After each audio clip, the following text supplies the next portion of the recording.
Ma'asyiral muslimin yang dimuliakan Allah Subhanahu wa taala. Nabi Nuh alaihi salatu wassalam adalah Abul Bashari Tsani, bapak manusia kedua setelah Adam alaihi salatu wassalam. Disebut bapak manusia kedua karena seluruh keturunan Bani Adam setelah terjadi tsunami, banjir bandang dan tufan di zaman Nuh alaihi salatu wassalam, tidak ada satupun jiwa yang hidup kecuali yang ada di perahu Nuh alaihi salatu wassalam. Dan setelah Allah Subhanahu wa taala selamatkan Nabi Nuh di bumi Irak, di Bukit Judi, maka keturunan pun kemudian menyebar, dan seluruhnya dari keturunan putra-putra Nuh alaihi salatu wassalam, dari Syam, Ham dan juga Yafis. Dari tiga putra Nuh inilah lahir keturunan Bani Adam sampai hari kiamat. Dari sini maka para ulama menyebut Nuh itu bapak manusia kedua setelah Adam. Nabi Nuh alaihi salatu wassalam, sebagaimana ma'ruf dalam sejarah, Allah Subhanahu wa taala berikan usia yang cukup panjang sehingga dia mendapati beberapa generasi di bawahnya. Bahkan Al-Quran sendiri menjelaskan bahwa Nuh alaihi salatu wassalam ketika diangkat menjadi nabi dan rasul, dan dia adalah awal daripada seorang rasul dan ulul azmi minar rusul, beliau berdakwah selama 950 tahun. Itu usia dakwahnya saja, belum usia dia sendiri. Artinya Nuh diberikan rezeki oleh Allah berupa usia yang panjang. Tapi tentu panjangnya usia Nabi Nuh digunakan untuk keberkahan. Makanya kalau kita ingin berdoa kepada Allah supaya diperpanjang usianya, jangan hanya diperpanjang saja, tapi juga diberkahi. Buat apa usia panjang tapi tidak berkah? Nambah-nambah masalah di akhirat nantinya. Lah Nabi Nuh alaihi salatu wassalam di ujung hayatnya berwasiat kepada anak-anaknya, wasiat yang sangat agung dan dicatat dalam hadis-hadis Nabi. Sebagaimana sebuah hadis yang dikeluarkan oleh Imam Al-Bukhari dalam kitabnya Adabul Mufrad, dan juga Imam Ahmad dalam musnadnya, serta Imam Al-Baihaqi dalam sunannya. Nabi SAW bersabda, Inna Nabiyallahi Nuhan sallallahu alaihi wasallam lamma hadarathul wafatu qala libnihi. Sesungguhnya Nabi Allah Nuh alaihi salatu wassalam, saat detik-detik wafatnya, dia kumpulkan anak-anaknya, kemudian dia mewasiatkan sesuatu. Kata Nuh alaihi salatu wassalam, inni qasin alaikal wasiyah. Dengarkan wahai putra-putraku, saya ingin menyampaikan wasiat kepada kalian.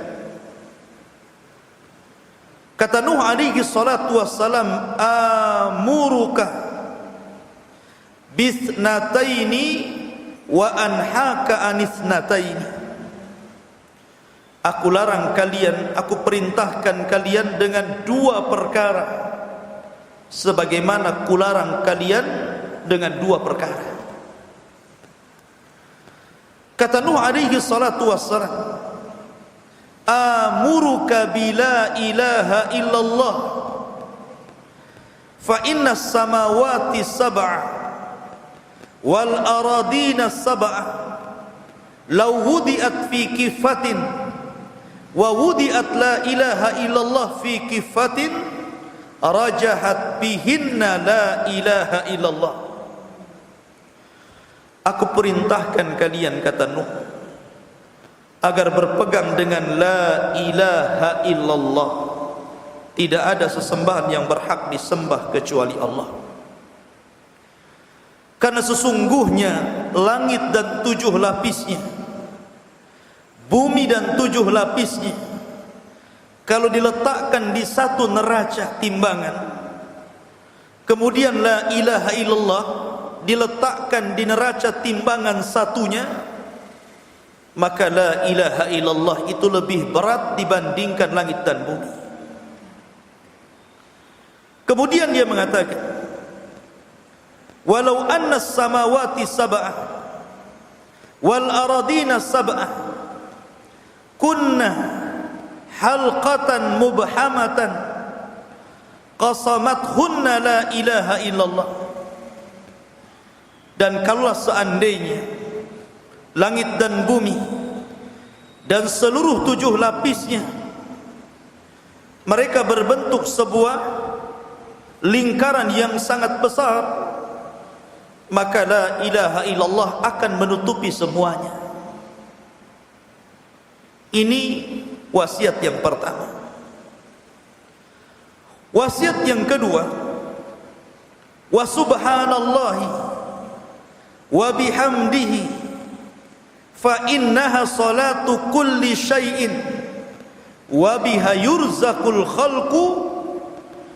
Dan perkataan subhanallah jangan kau tinggalkan, wa bihamdihi, subhanallah wa bihamdihi jangan pernah kau tinggalkan. Maha suci Allah dan segenap pujian kepadanya. Karena sesungguhnya kalimat subhanallah wa bihamdihi itu adalah pujian segala sesuatu, dan karenanya seluruh makhluk diberikan rizki oleh Allah subhanahu wa ta'ala. Kemudian Nuh mengatakan wasiatnya yang lainnya, wa anhaka anis syirki wal kibri, dan aku larang kalian dari kesyirikan dan kesombongan. Qultu, kemudian seorang sahabat bertanya, aukila atau dikatakan, ya Rasulullah, hada syirku qad arafna. Rasul, syirik tentu kami sudah tahu apa itu syirik. Famal kibru, lalu apa yang dimaksud dengan kesombongan itu? Maka Nuh alaihi salatu wassalam kemudian mengatakan, ayakuna li ahadina na'lani hasanatani lahuma syirakani hasan. Qala la. Kemudian dikatakan kepada Nabi Nuh, apakah orang yang dikatakan sombong itu adalah seseorang yang memiliki 2 sandal yang sangat bagus sekali. Kemudian dia pakai sandal itu untuk jalan-jalan. Kata Nuh, bukan, itu bukan sombong. Kemudian dikatakan, ahuwa an yakuna li ahadina khullah yalbasuha. Apakah orang yang dikatakan sombong itu orang yang punya baju yang sangat indah dan bagus, kemudian dia pakai baju tersebut, apakah itu yang dikatakan sombong, wahai Nuh? Kata Nuh, bukan. Kemudian dikatakan lagi dalam riwayat, apakah orang yang sombong itu an yakuna li ahadina ashab yajlisuna ilaih. Apakah orang yang banyak kawannya, banyak temannya, banyak relasinya, kemudian dia berkumpul kepadanya, apa itu dikatakan sombong? Kata Nuh, bukan. Kemudian dikatakan lagi, Apakah orang yang sombong itu an yakuna li ahadina dabatan yarkabuha, atau mungkin dia punya kendaraan yang mewah, yang bagus, yang megah, kemudian dia pakai ke sana kemari? Kata Nuh, bukan. Tapi sombong itu adalah safahul haqqi wa ghamdun nas. Sombong itu orang yang menolak kebenaran dan merendahkan orang lain. Lihat ikhwah fillah muliakan Allah Subhanahu wa taala, Nuh memberikan wasiat yang sangat agung kepada kita. Kita rinci sekarang. Wasiat Nuh yang pertama, Nuh meminta putra-putranya, dan ini juga wasiat bagi kita semuanya, agar berpegang dengan la ilaha illallah. Tidak ada sesembahan yang berhak disembah kecuali Allah.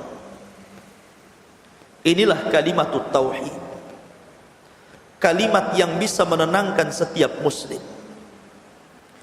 Sebab kalau seandainya kalimat la ilaha illallah ikhwan terhujam dalam hati seorang muslim, tenang dia, karena dia yakin tidak ada yang memberikan rizki kecuali Allah, tidak ada yang memberikan keturunan kecuali Allah, tidak ada yang memberikan kesehatan kecuali Allah, tidak ada yang memberikan kenikmatan dunia kecuali Allah. Sehingga orang yang yakin perkara itu bahwa tidak mungkin kecuali Allah yang memberikan nikmat kepada kita, tenang, karena Allah tidak mungkin mewafatkan seorang hamba sampai Allah sempurnakan rizkinya. Lalu apa yang dikhawatirkan? Apa yang dikhawatirkan? Rizki itu datang dari Allah, bukan dari kita. Karena banyak di antara orang-orang awam itu ikhwan yang takut kehilangan rizkinya. Bahkan saya punya pengalaman. Jadi di depan itu ada orang jualan. Kemudian saya parkir mobil di depannya, di pinggir jalan. Kalau orang lewat dari sini, tentu jualannya terhalangi mobil saya yang parkir. Saya ditegur, Pak, bisa nggak mobilnya pindah dari sini? Dagangan saya gelap. Saya lihat dagangannya tak gelap, ada listriknya, ada cahayanya. Rupanya yang ia maksudkan, apa, dikhawatirkan jualannya tidak kelihatan oleh orang, sehingga kurang yakin bahwa rizkinya itu tidak akan diberikan oleh Allah gara-gara terhalangi tadi, gitu. Ini salah satu contoh. Ma'asyiral muslimin yang dimuliakan Allah Azza wa Jalla, rizki itu sudah ditentukan oleh Allah Azza wa Jalla. Wa ma min dabatin fil ar illa 'ala Allah rizquha. Maka orang yang yakin dengan Allah dan terhujam kalimat itu, tenang hidupnya, tidak akan sedih. Setiap musibah yang menimpanya itu kehendak Allah. Allah yang berkehendak seperti itu, dan Allah tidak mungkin memberikan musibah kecuali karena sayang dengan hambanya. Dan kalimat la ilaha illallah ini kalimat satu-satunya yang bisa diucapkan manusia saat sakaratul maut. Kalau antum berikan kalimat lain kepada orang yang sedang sakaratul maut, dia tidak mungkin mengucapkannya. Tetapi kalau antum talkinkan dengan la ilaha illallah, kalimat yang sedang, kepada orang yang sedang sakaratul maut, maka dia bisa mengucapkannya. Dia bisa mengucapkannya. Dan tentu mengucapkan kalimat ini tidak bisa dilakukan semuanya, karena ucapan ini dihantarkan karena amalannya. Tapi Nabi SAW mengatakan, man kana akhiru kalamihi la ilaha illallah dakhalal jannah. Siapa yang mengucapkan akhir ucapannya la ilaha illallah, dia dijamin masuk surga. Dan hanya kalimat itu yang mudah untuk diucap saat-saat detik-detik orang wafat. Dan itu berdasarkan nas hadis Nabi SAW. Kemudian ikhwah fillah muliakan Allah Azza wa Jalla, Suatu ketika Nabi Musa alaihi salatu wassalam menghadap Allah subhanahu wa ta'ala. Dan Musa itu Nabi yang dikenal dengan Kalimur Rahman, orang yang banyak berdialog dengan Allah. Itulah Nabi Musa. Suatu ketika dia berjumpa dengan Allah dan mengatakan, Ya Rabb, Allimni syai'an adhkuruka wa ad'uka bika.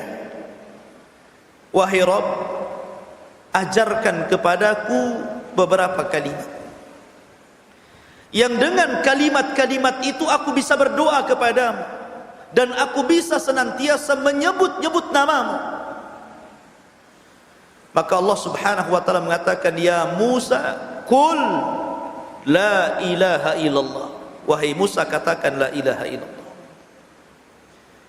Nabi Musa mengatakan, Ya Rabb, ajarkan yang lainnya. Kalimat itu sudah sering diucapkan manusia. Maka Allah mengatakan, Ya Musa, Qul la ilaha illallah. Wahai Musa, katakan la ilaha illallah. Kemudian Allah menjelaskan di hadapan Musa, wahai Musa, kalaulah langit dan bumi itu diletakkan di satu timbangan neraca, dan la ilaha illallah di satu neraca satunya dalam timbangan tersebut, malat bihinna la ilaha illallah. Tentu la ilaha illallah itu lebih berat dibandingkan langit dan bumi. Jadi ini bukan kalimat biasa. Maka dijelaskan dalam sebuah riwayat bahwa kelak di akhir zaman Islam ini akan tergerus, sehingga banyak orang yang tidak kenal sholat, tidak kenal puasa, tidak kenal haji, tidak kenal ibadah-ibadah yang diperintahkan kepadanya, dan itu kelak di akhir zaman. Dan rupanya apa yang disabdakan Nabi menjadi sebuah kenyataan. Hari ini banyak orang-orang yang tidak kenal sholat.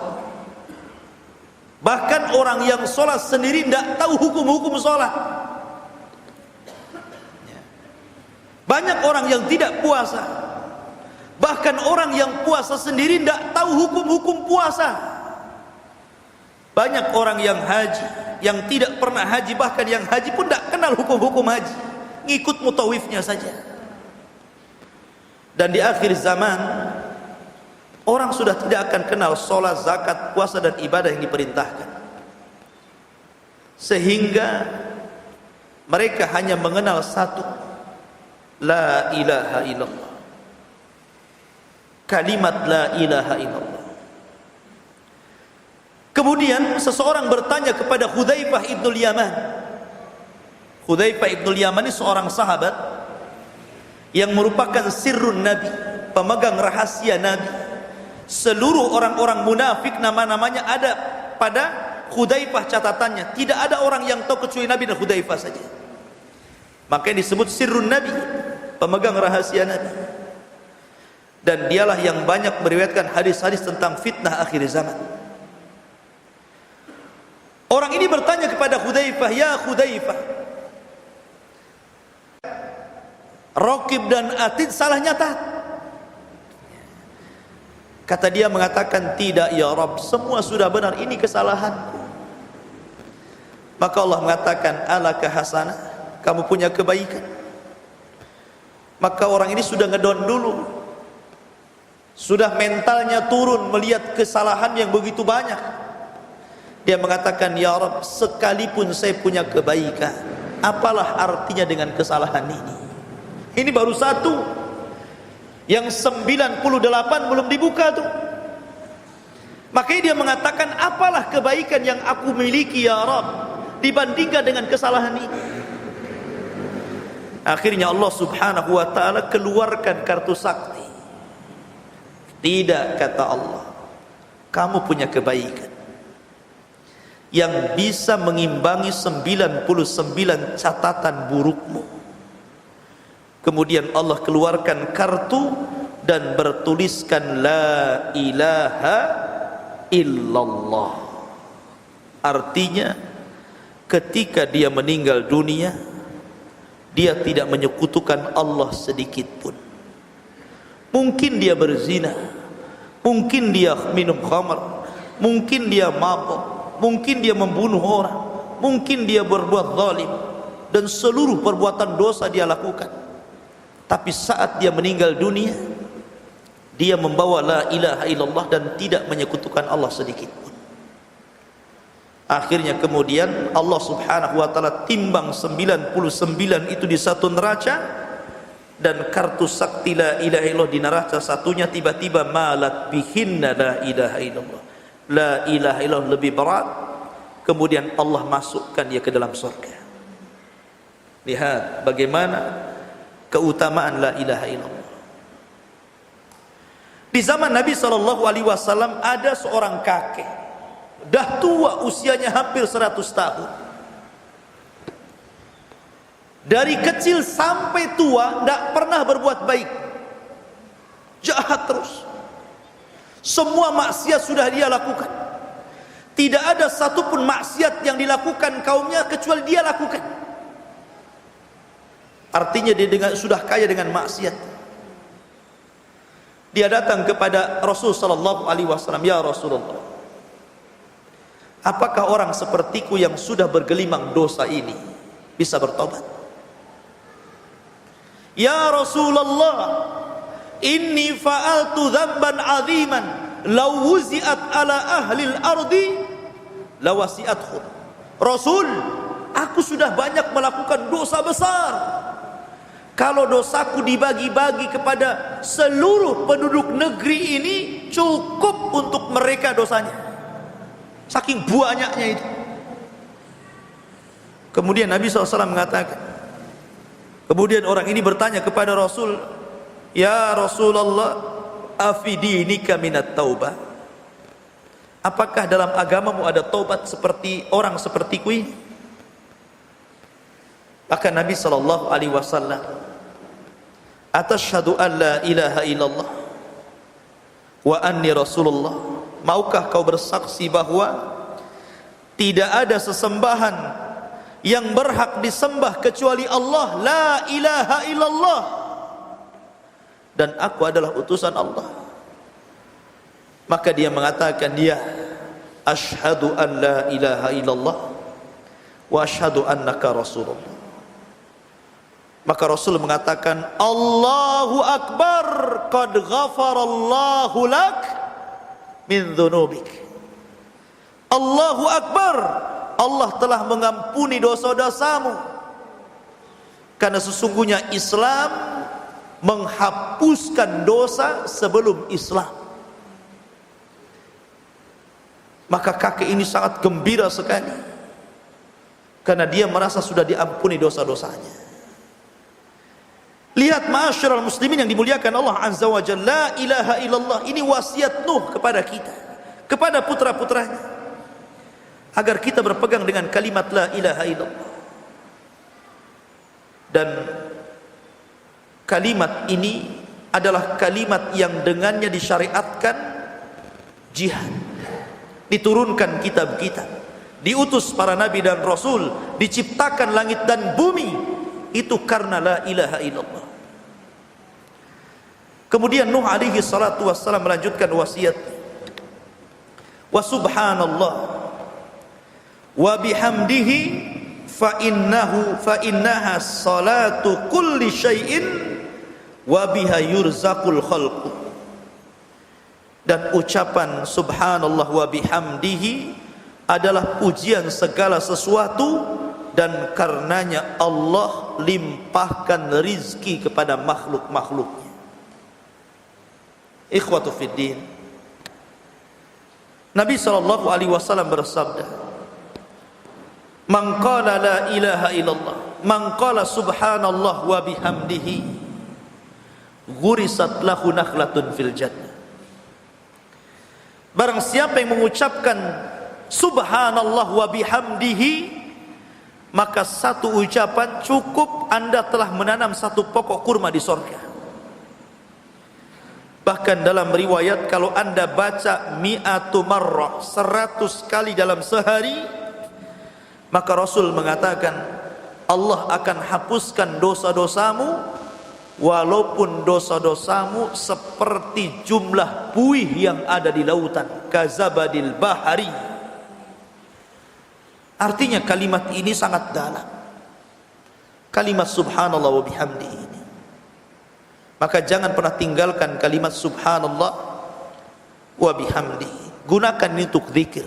Subhanallah bihamdihi, subhanallah bihamdihi, subhanallah bihamdihi. Kan mudahnya, tapi pahalanya besar. Dan ini wasiat Nuh kepada anaknya. Kemudian yang kedua, kata Nuh alaihi salatu wassalam, kularang kalian dua perkara. Yang pertama asyirku, kesyirikan. Syirik ini bahaya ikhwan. Karena seberapa besar pun amalan yang antum lakukan karena Allah, itu bisa dimusnahkan dalam sekejap dengan perbuatan syirik. La in asyrakta la yahbatanna amaluka wa la takunanna minal khasirin. Kalau engkau melakukan kesyirikan walaupun satu kali, itu sudah mencukupkan untuk membatilkan seluruh amalmu dan kamu termasuk orang yang rugi. Bahkan dalam ayat Allah haramkan surga padanya. Dan kesyirikan di zaman sekarang sudah menyebar luas. Bahkan saya pernah beberapa hari yang lalu membaca ataupun melihat video yang tersebar di medsos. Antum tahu, sebelum terjadi tsunami dan gempa di Palu, di situ ada ritual yang dilakukan rame-rame, membuang kepala kerbau ke lautan. Kata yang membuat video tersebut, sebenarnya perkara itu sudah diingatkan para ulama sebelumnya. Bahkan setiap melakukan ritual seperti itu selalu ada keanehan alam ini. Kadang ada angin kencang, ada ini dan itu gitu kan. Tetapi rupanya tidak diindahkan, masih juga melakukan kemungkaran. Ritual larungan bahasa kitanya mungkin ya, ngelempar kepala kerbau ke lautan. Pasti ada sebuah keyakinan ikhwan. Kan sayang kepala kerbau dilempar ke lautan kan. Bagus antum buat gulai. Kalau bukan tidak ada maksud melempar ke lautan, pasti ada maksud. Dan ingat, Nabi SAW bersabda, man dzabaha li ghairillahi faqad asyrak. Siapa yang menyembelih bukan karena Allah, maka dia telah melakukan kesyirikan. Dan syirik itu sebesar-besar dosa. Kalau seandainya perzinahan saja yang bukan dosa syirik, dikatakan dalam sebuah riwayat, apabila perzinahan itu sudah menyebar pada sebuah kaum, berarti kaum itu sudah halal untuk diazab. Makanya salah satu ceramah wasiat Abu Bakar Siddiq radhiyallahu anhu ketika awal menjadi khalifah, dia mengatakan, ayyuhan nas, wa antasyi'al fahishatu fi qaumin qad illa amma humullahu bil bala.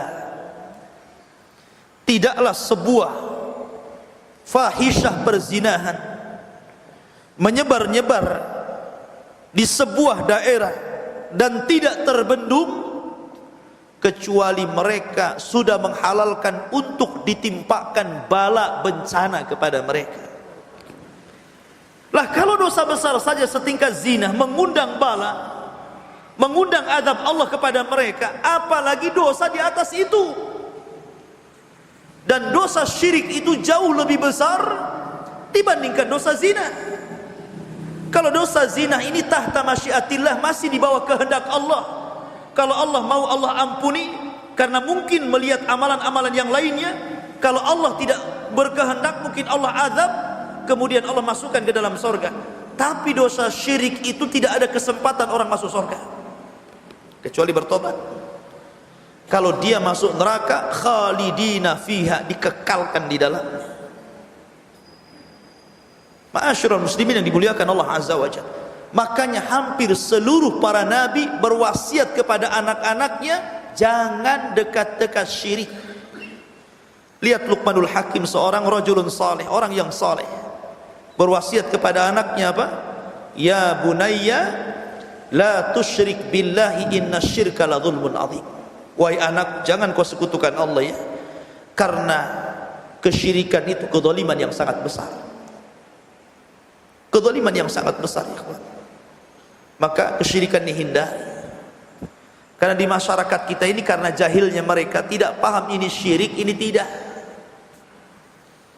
Bahkan banyak orang-orang yang melakukan sesuatu padahal sesuatu itu mengantarkan kepada kesyirikan. Contoh saja, syirik dalam lafaz yang sering saya cerita, yang jelaskan kepada antum. Terkadang di masyarakat kita ini banyak orang yang bicara nggak dipikir bahwa pembicaraan yang keluar dari lisannya itu adalah kesyirikan. Entah karena kejahilannya, atau karena kebodohannya, atau karena ketidaktahuannya, atau memang sengaja dia mengeluarkan kalimat itu. Tapi yang jelas ikhwan, namanya kesyirikan, Quran sudah sampai kepada kita, hadis-hadis Nabi sudah sampai kepada kita, para asatid, para ulama sudah sampai menyampaikan bahaya syirik, sehingga tidak ada udzur lagi Anda jahil atau tidak jahil. Seperti ucapan umpamanya mengatakan, menyamakan Allah dengan makhluknya. Kalau bukan karena Anda, tentu saya tidak sukses, atau gara-gara Anda saya jadi bangkrut. Lah, dua kalimat ini kalau dicermati ikhwan, adalah dua kalimat yang mengandung unsur kesyirikan walaupun syirik kecil. Karena dia telah menafikan Allah Subhanahu wa taala, bahwa Allah Subhanahu wa taala yang menjadikan sukses seseorang. Seolah-olah kesuksesan itu disandarkan kepada makhluk, bukan kepada Allah. Harusnya dia bicara apa? Kalau bukan karena Allah, kemudian kamu. Itu pun harus pakai bahasa kemudian, jangan pakai bahasa dan. Karena dan itu menyamakan. Baru ucapan itu lurus. Kalau bukan karena Allah, kemudian kamu. Baru antum cerita yang lainnya. Jadi Islam itu mengatur ucapan saja sampai dijaga. Makanya ketika ada seorang sahabat datang kepada Rasulullah, Masya Allah wa syi'ta, atas kehendak Allah dan dirimu hai Rasul.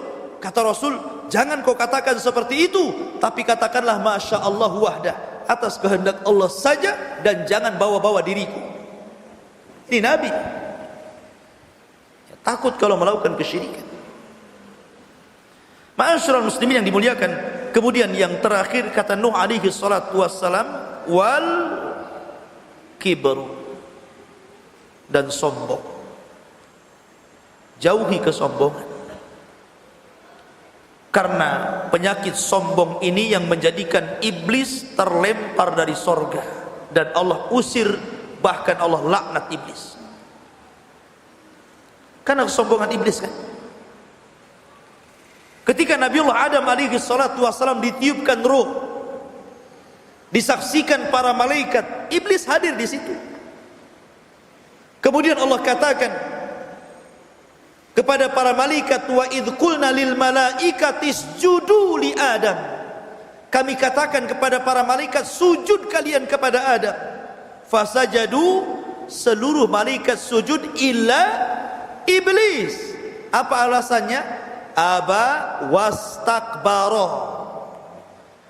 Seluruh malaikat sujud kecuali iblis karena dia enggan dan sombong. Ya. Karena kesombongan inilah Allah usir iblis dan Allah laknat sampai kiamat. Sombong itu sifat Allah, bukan sifat manusia. Allah yang mengatakan al-mutakabbir, Allah menyebut dalam Al-Quran di 5 tempat bahwa sombong itu hanya boleh bagi Allah, sifat bagi Allah, dan tidak boleh makhluk disifati dengan sifat sombong, karena sifat itu khusus bagi Allah Subhanahu wa ta'ala. Siapa kita? Kita ini keluar, maaf, dari 2 lubang tempat keluar buang hajat, tempat keluar najis. Pertama dari suami mengeluarkan dengan syahwat, kemudian dari istri mengeluarkan dengan kebencian, karena enggak suka sebenarnya perempuan melahirkan itu sakit. Tapi memang sudah kodratnya wanita itu memang melahirkan, mau tidak mau dia harus melahirkan. Sehingga Allah Subhanahu wa ta'ala mengatakan, wallahu akhrajakum min butuni ummahatikum la ta'lamuna syai'a. Allah yang keluarkan kalian dari perut ibu kalian. Kalian tidak tahu apa-apa, mata saja enggak lihat, telinga saja enggak dengar, kemudian badan saja masih lemah, tidak bisa bergerak. Kemudian pelan-pelan Allah berikan pandangan, jarak dekat sampai kemudian jarak jauh. Allah berikan pendengaran mulai jarak dekat sampai jarak jauh. Kemudian Allah kuatkan tangan sehingga bisa bergerak, Allah kuatkan kaki sehingga bisa melangkah. Allah berikan kecerdasan sehingga dengan kecerdasan itulah dia mendapatkan ilmu, dan dengan ilmu dia raih dunia sesuai dengan yang Allah takdirkan kepadanya. Lalu tiba-tiba Anda sombong di hadapan Allah. Siapa Anda ini? Sombong itu hanya milik Allah. Makanya ketika dunia ini dihancurkan sehancur-hancurnya, kullu man 'alaiha fan, kullu man 'alaiha fan, seluruh makhluk Allah hancurkan sehancur-hancurnya. Langit digulung, bumi dalam genggaman, seluruh manusia diwafatkan, bangsa jin dan malaikat juga diwafatkan. Tidak ada makhluk kecuali Allah. Disitulah Allah Subhanahu wa ta'ala berfirman, Anal Malik, sayalah raja. Ainal Jabbarun, Ainal Mutakabbirun. Mana orang-orang yang sombong itu? Mana orang-orang yang congkak itu? Tidak ada yang jawab, karena tidak ada makhluk satupun kecuali Allah Subhanahu wa ta'ala. Dan pada hari kiamat kata Rasul, yuhsyarul mutakabbiruna yaumal qiyamah ka'amsali dzurrah. Akan dikumpulkan pada hari kiamat orang-orang sombong itu seperti dzurrah, makhluk-makhluk kecil seperti semut, kecoa, kemudian diinjak-injak orang. Ketika di dunia dia merasa tinggi dan bisa menginjak orang, pada hari kiamat dia diinjak-injak orang seperti semut yang diinjak-injak orang. Ya. Maka jangan pernah sombong. Apa yang kita sombongkan ikhwatu fiddin, sementara semua milik Allah Subhanahu wa ta'ala. Tetapi ingat bahwa kesombongan itu bukan seperti yang diduga manusia. Ya. Ada orang yang tadinya sering bicara, kemudian tiba-tiba diam dan tidak nyapa, sombong orang ini. Bukan. Ada orang yang kemudian tidak pernah punya mobil, kemudian tiba-tiba beli mobil bagus gitu kan, kemudian dia lewat di hadapannya, lupa assalamualaikum, mentang-mentang punya mobil, sombong dia. Bukan begitu. Itu bukan sombong. Itu fabi ni'mati rabbika fahaddits. Kita boleh menampakkan nikmat Allah yang Allah karuniakan kepada kita. Kalau antum sanggup membeli mobil bagus, beli, tidak ada masalah. Saya jangan ngutang saja. Antum bisa beli baju bagus, kenapa tidak? Antum punya uang. Antum bisa beli rumah yang bagus, kenapa tidak? Sandal yang bagus, kendaraan yang bagus, tidak dilarang. Karena itu bukan kesombongan. Itu menampakkan nikmat. Orang yang mengatakan itu sombong karena dia nggak sanggup beli, masalahnya. Ma'asyiral muslimin yang dimuliakan, tapi Rasul sallallahu alaihi wasallam menjelaskan bahwa sombong itu dalam dua perkara. Pertama, menolak kebenaran, safahul haq, menolak kebenaran. Yang kedua, merendahkan orang lain, kecuali kalau dengan mobilnya dia rendahkan orang lain, dengan rumahnya dia rendahkan orang lain, dengan pakaiannya direndahkan orang lain, maka itulah kesombongan. Bukan rumah, pakaian dan mobilnya, tapi merendahkannya, itulah kesombongannya. Maka itulah makna kesombongan. Jadi jangan mengecap orang mudah itu sombong. Sombong itu artinya menolak kebenaran, dinasihati dia tidak mau, disampaikan dalil Al-Quran dan Sunnah dia tolak, disampaikan kebenaran malah kemudian dia ngeles, tidak terima dengan nasihat. Ada orang yang bertikai, kemudian salah satunya meminta supaya ada orang ketiga yang mendamaikan. Kemudian orang yang ketiganya ini seorang ustaz. Kemudian mulailah ustaz ini menasehati, jangan begini, jangan begitu, ini enggak boleh begitu. Tiba-tiba marah dia, ustaz, kenapa begini? Akhirnya dia pergi meninggalkan ustaz. Buat apa saya dengar ustaz ini? Dia enggak tahu masalah katanya. Kan gitu ya. Sombong dia. Nah, orang yang sombong itu menolak nasihat, menolak dalil, menolak kebenaran, itu sombong. Kemudian juga merendahkan orang lain. Ini diantara nasihat wasiat Nuh alaihi salatu wassalam kepada anaknya yang sangat bagus sekali untuk dihafal. Dua perkara yang diperintahkan dan dua perkara yang dilarang. Yang pertama tauhid la ilaha illallah, dan yang kedua perbanyak zikir subhanallah wa bihamdihi, dan yang kedua jauhi kesyirikan, dan yang terakhir jangan pernah sombong. Karena sombong ini bahaya, makanya Rasul mensejajarkan antara syirik dan sombong, karena sama-sama bisa menggugurkan amalan. Subhanakallah bihamdika, asyhadu an la ilaha illa anta astaghfiruka wa atubu ilaik. Allahu ta'ala alam. Assalamualaikum warahmatullahi wabarakatuh.